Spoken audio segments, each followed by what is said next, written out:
You make a resolution. You will wake at 6 a.m., sit quietly, and meditate before the day begins. The alarm sounds. You hit snooze. By 7:30, you are already behind, and before you have eaten breakfast, something in you has begun the prosecution. Why do I always do this? Why can I never follow through?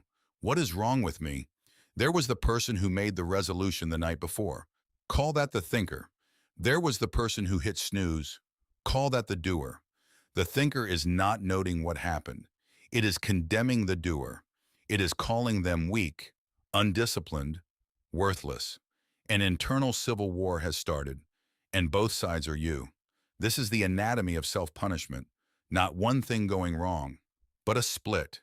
The mind divides itself into judge and defendant, then runs a trial in which the verdict was decided before the gavel fell. The doer will be found guilty. The punishment arrives as shame, self-contempt, and a grinding inner monologue that can last hours or days, or in some people, decades. What makes this split so persistent is that it feels productive. The inner judge speaks in the language of standards and values. It sounds like conscience. It sounds like someone who cares.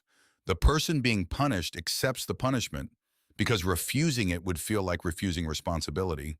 Vedanta identifies the root of this compulsive self-evaluation as a pranatvam, the deep-seated sense of incompleteness that every human being carries, not a flaw in character, but the baseline condition of a self-conscious mind that perpetually senses something is missing.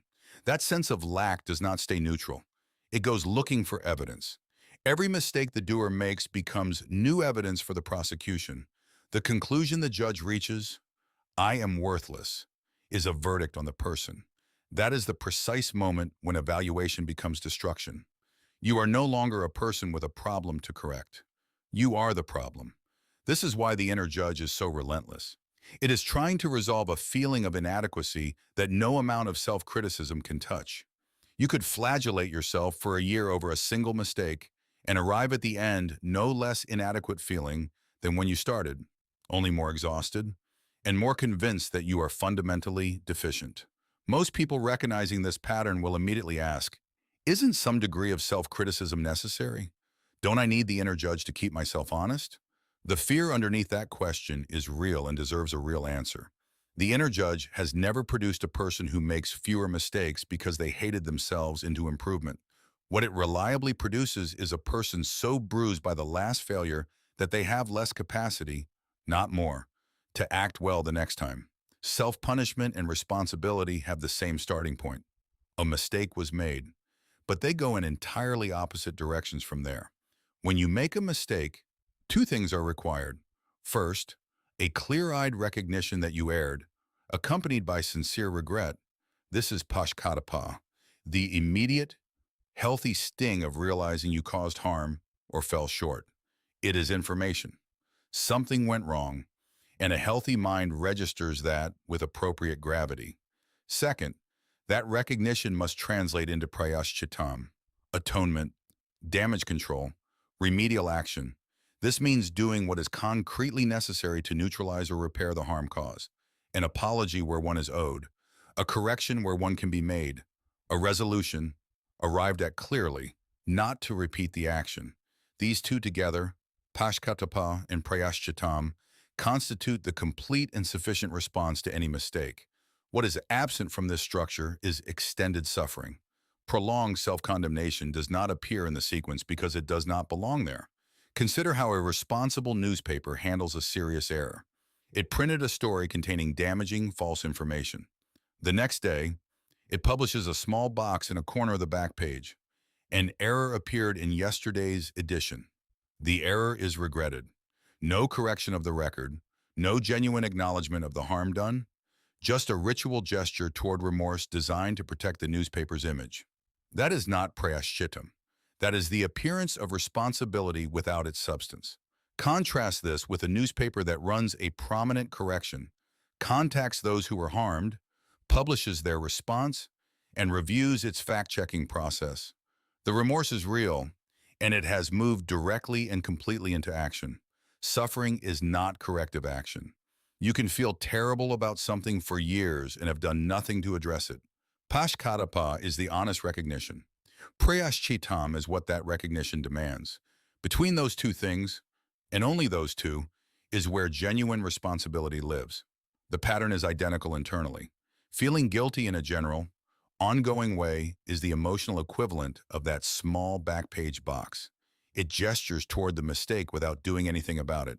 Real prayashcittam is specific, directed, and finite. You identify the actual harm. You do what can be done to address it. And then, this is the critical point. The work is complete. The account is settled. Continuing to suffer after that serves no one, repairs nothing, and prevents everything. This is a higher standard. It demands that your response to error be real and effective rather than emotionally expressive. The person who cries privately for weeks over a mistake they never acknowledged to the person they hurt has not taken responsibility. The person who makes the call, says what needs to be said, does what can be done, and genuinely resolves to learn, that person has. Even after understanding this clearly, many people cannot drop the guilt. They know intellectually that carrying it serves no purpose. They carry it anyway. The question is why? And that requires looking at what guilt does for the person who holds on to it. Here is the objection almost every reader will raise. If I stop feeling guilty, won't I repeat the same mistake? Isn't guilt what keeps me honest? This feels like the responsible position, but examine it closely. When you are mid-spiral, replaying the mistake, condemning yourself, feeling the weight of what you did, are you planning your next action? Are you thinking clearly about what to repair, what to say, what to do differently? Or is the mind churning on itself, producing heat but no light? Guilt presents itself as moral seriousness, proof that you care, which means you must keep feeling bad. The feeling bad becomes evidence of depth, and its persistence is mistaken for sincerity. Guilt without corrective action, pashcattapah, that never becomes prayashcittam, is a retarding force. It consumes energy that belongs to the future in order to keep the past alive. You made a mistake 5 years ago. You have thought about it regularly since. It surfaces at odd moments, driving, trying to sleep. Each time, then, the same wave of self-condemnation. Now ask honestly, what has all that guilt produced? Not the initial recognition, which was healthy and necessary, but the years of repetition. What has it built? What has it repaired? What has it prevented? The past is immutable, not a consolation, but a fact with a specific implication. Nothing you feel about a past action changes that action. What exists now is the present moment. The people affected, the choice is still available. Guilt keeps you anchored to the fixed point of what cannot change, which is why it produces paralysis rather than movement. A past mistake can function as two entirely different things depending on how you hold it. Carry it as an ongoing indictment, evidence of your fundamental deficiency, and it becomes a weight that does not decrease with time but accumulates. Hold the same mistake as a lesson already extracted, a rough surface that has sharpened your judgment, and it becomes something the mind has processed and set down. The mistake happened, you understood it, you moved. The iron ball and the sharpening stone are made of the same material. What determines which one you carry is not the severity of the mistake, but whether you have done the work of converting remorse into action and then release the emotional residue that remains after that work is complete. This is where many sensitive people struggle. The very quality that makes someone take their mistakes seriously, genuine care about the harm caused, genuine investment in being better, also makes self-forgiveness feel like carelessness, as if releasing the guilt means you are not taking the matter seriously enough. But this gets the relationship backwards. You release the guilt because you took it seriously enough to act. The action was the seriousness. The lingering guilt is just more suffering dressed in the language of responsibility. Guilt, after the lesson is learned and the correction made, serves no remaining purpose. Carrying it forward is not a sign of moral sensitivity. It is a sign that the ego has found a way to keep the self at the center of the story, even when everyone else has moved on. What keeps a person from repeating harmful actions is not the memory of how bad they felt, but clarity about consequences, value, and the people affected. Guilt fogs that clarity. A mind flooded with self-condemnation is not well positioned to make better choices. It is preoccupied with its own suffering.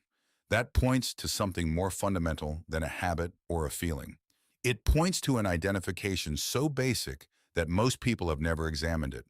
The problem is not that you are trying too hard or not hard enough. The problem is where you have placed the I. Every instance of self-punishment rests on a prior claim. I did this.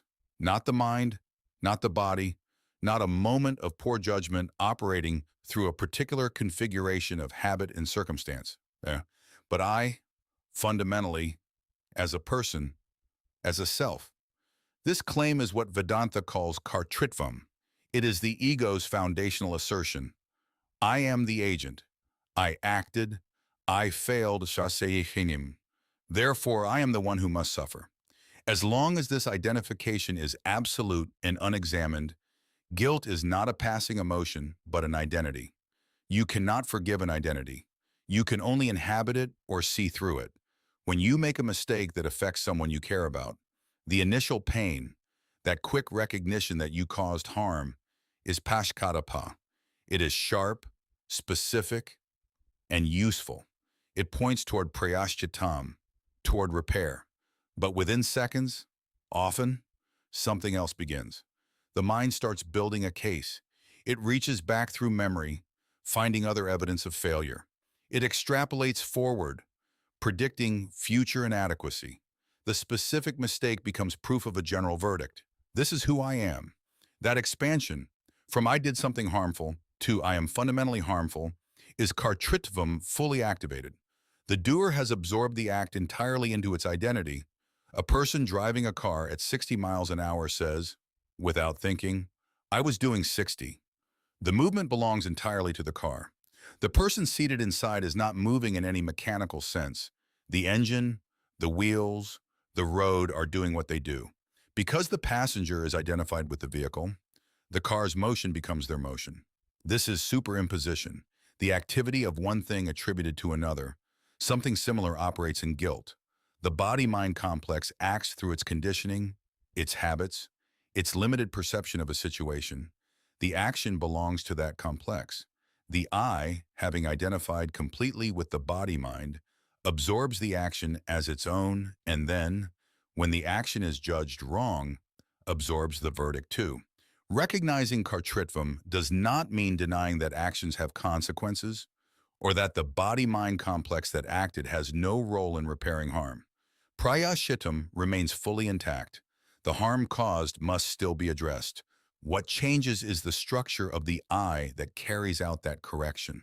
When you see that absolute identification with the doer is itself a superimposition, a claim that was never examined but only assumed, the weight that guilt requires to sustain itself begins to loosen. You can acknowledge what happened, make the repair, and resolve against repetition without the verdict extending to your entire being. The claim, I am the doer, was never argued for. It was assumed. Once you see it as an assumption, the question of who you are beneath that assumption becomes the genuinely interesting one. Aparnatvam, that deep background sense of inadequacy, drives the mind to keep the verdict alive, because the guilty self is at least a self, a somebody. The moment the absolute claim of doership is questioned, that somebody feels threatened.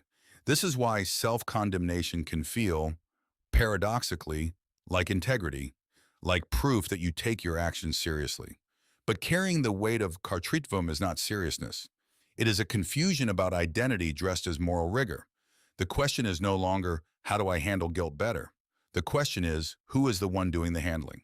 When you remember a past mistake, three things are present: the action that occurred, a harsh word, a broken commitment, an act of negligence. The mind that registers it, turns it over, judges it, and the awareness in which all of this appears. The mind's self-criticism is itself an object appearing to that awareness. The guilt is observed, the remorse is observed, the resolve to correct is observed. None of these movements in the mind are the observer. They happen in the presence of something that does not move. This is the sakshi, the pure awareness in which every experience, including the experience of guilt, appears and disappears. Its defining characteristic is that it has never acted. The sakshi only illuminates. It does not touch what it illuminates. The Sanskrit term akarta means the non-doer. It names the nature of your true self, what Vedanta calls the Atma. The Atma is akarta, not in the sense that it denies what the body-mind did, but in the sense that it was never the agent. The action happened through the body-mind. The awareness that you fundamentally are was present throughout, witnessing, but untouched.